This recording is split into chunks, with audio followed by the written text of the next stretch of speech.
Hello, my name is Dev. I will be showcasing today how the passive wave spawner works.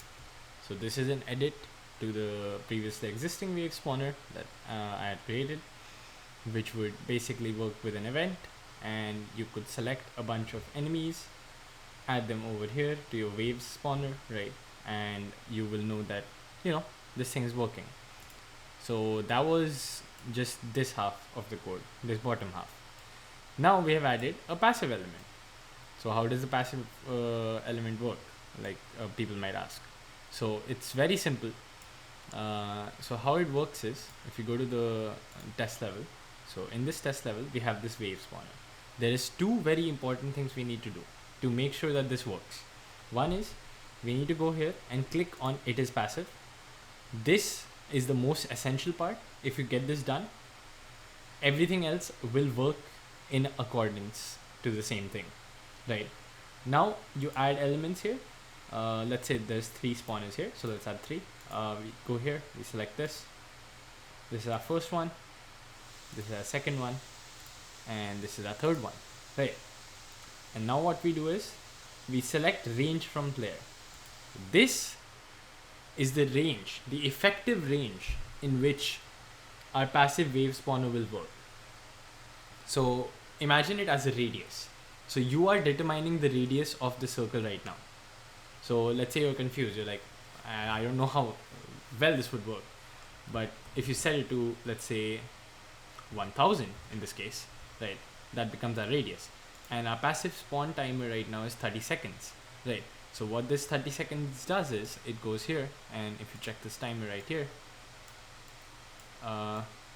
our passive spawn timer is the time in which this event will loop, and every certain seconds it will spawn a passive enemy, which is just a spawn event, and this will happen in any one of these three wave spawners that you selected.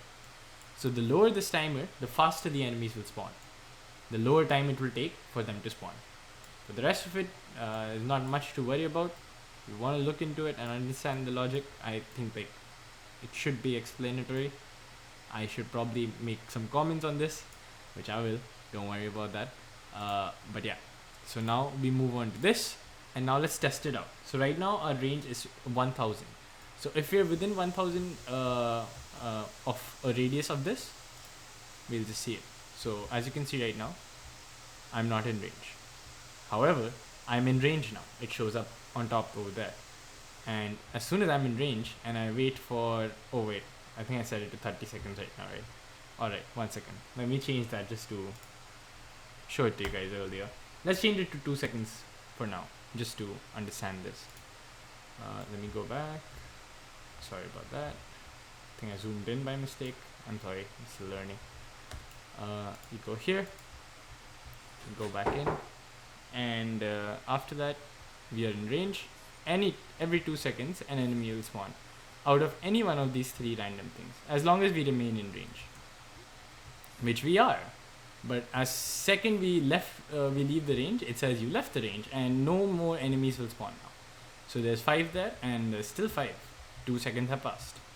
However, if you get back in range, the timer starts again, and it starts from 0 again. And as you can see, enemies are spawning again while you're within range. And you can leave the range, and the enemies will stop spawning. But I think we have a bunch of enemies here, so there's a problem. But yes, that is how the passive wave spawner works. It's quite simple. If you're using it for a normal event tick, all you'll have to do is you'll have to make sure that this is unticked, because this is the most important part, and the others remain the same. Alright, thank you.